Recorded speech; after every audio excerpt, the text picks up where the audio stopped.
Welcome to the Infinite Galaxies intro video series. My name is Rory McLeod. I'm your host and also the creator and developer of Infinite Galaxies. In this video series, we'll be talking about Infinite Galaxies, how to play, and hopefully answer any questions you may have about the game. I'd like to start by thanking you for watching this video, and please see the important links in the video description. I'd also like to thank our Kickstarter backers and those who have purchased and played Infinite Galaxies over the years. If you like what you see in this video and think it might inspire others to play, please consider sharing this video.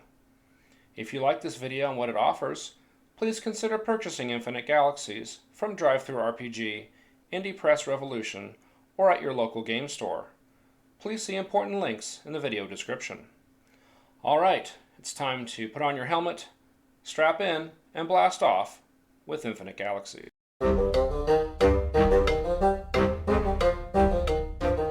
Welcome to the Advancement in Infinite Galaxies video. Role-playing games are defined by character growth. This video explains how characters earn experience and advance. It includes such topics as earning experience, drives, relationships, and milestones, the end of session move, and advances. Role-playing games are about growth and advancement of player characters. This video discusses experience, or XP, and how it works in Infinite Galaxies. PCs earn XP from triggering drives and relationships and from resolving milestones. The end of session move also grants XP. The ship only earns XP from milestones, although PCs can contribute XP to the ship if they wish. XP is spent to acquire advances. Drives and relationships are critical components within Infinite Galaxies. They provide interesting fodder for interpersonal role-playing and have effects within the game mechanics.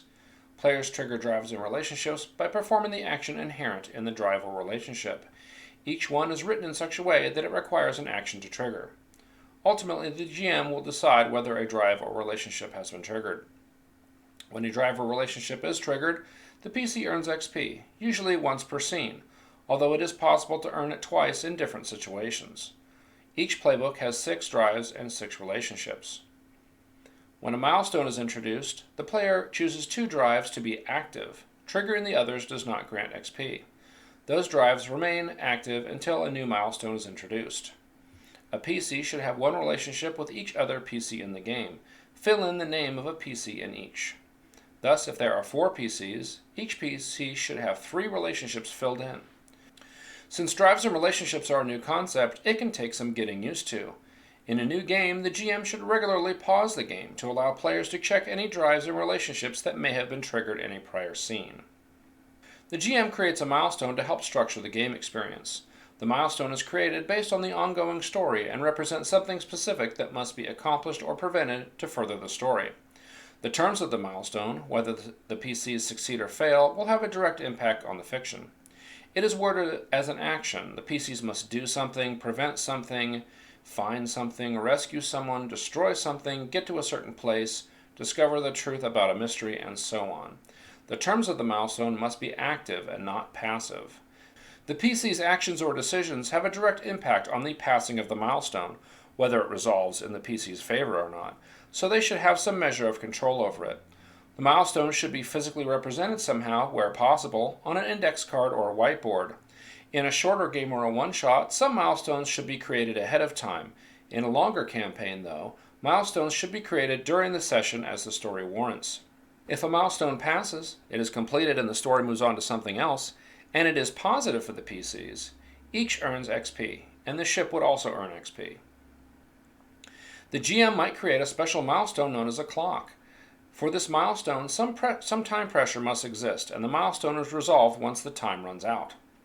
To create a clock, add a number of checkboxes, 6, 8, 10, 12, or whatever, to the milestone. Each time a PC fails a roll of some kind, mark one of these boxes.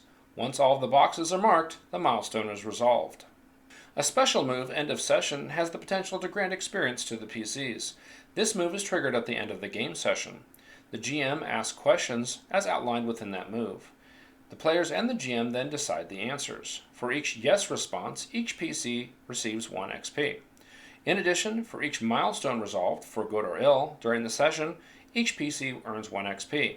The ship, if present, also earns milestone XP from this move. When a PC or the ship has earned 9 experience, they can choose an advance from their playbook. There is an advanced special move covering this. The GM may also require adding an advance to take place after some period of rest and reflection. This is optional. An advance is one of the options listed in the playbook. It can be a new move, a modification of an existing move, increase in abilities, increase in damage die, increase in vitality, or moves from other playbooks. Some advances have prerequisites. These must be satisfied before taking it. A prerequisite may be a requirement. You must have another move before taking the advance in question. A prerequisite may also be implied within the text of an advance. For example, when you ... and the move name is given, that means that you need to have that move first.